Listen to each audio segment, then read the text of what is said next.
Thanks, Steve. I just wanted to make sure that you all knew that some of our colleagues are here in the audience as well. We have Supervisor Matt Ryan, who's the Supervisor for District 3, Supervisor Carl Taylor, who is the Supervisor for District 1, and tonight Lena Fowler is not here tonight. She's the Supervisor of District 5, and Lena was related to Shaylin Wilson, the young girl who lost her life, and so she's with family.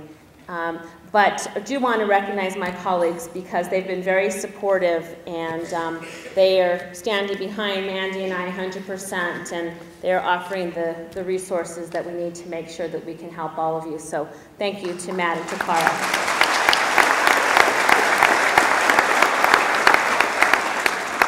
I also know that State Legislator Representative Tom Chabin is in the audience. Thank you. Tom has been following this and has been very concerned, and we thank you. We thank you for the assistance from the state that's been provided thus far.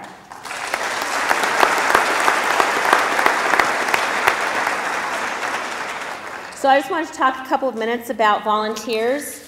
You should just know and be very proud that so many people care about you. We've received hundreds of calls from volunteers who want you to know that you're not alone in this crisis, and they've contacted us to offer help.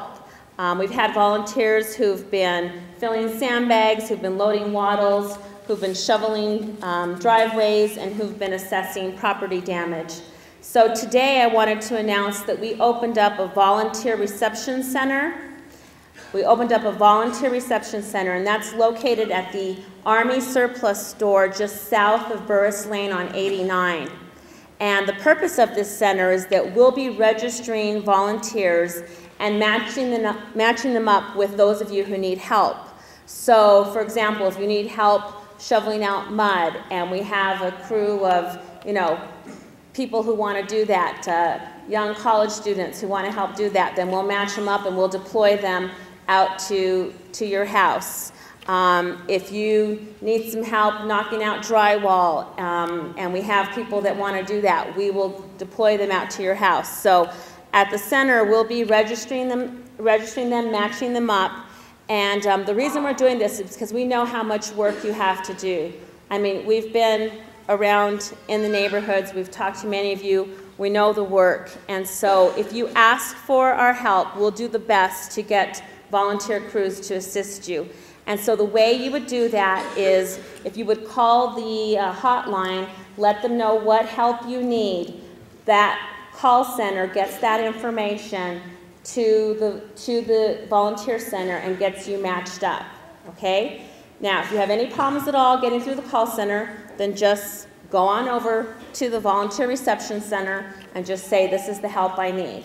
Okay, so once again, it's located at the Army Surplus Store just south of Burris Lane on 89.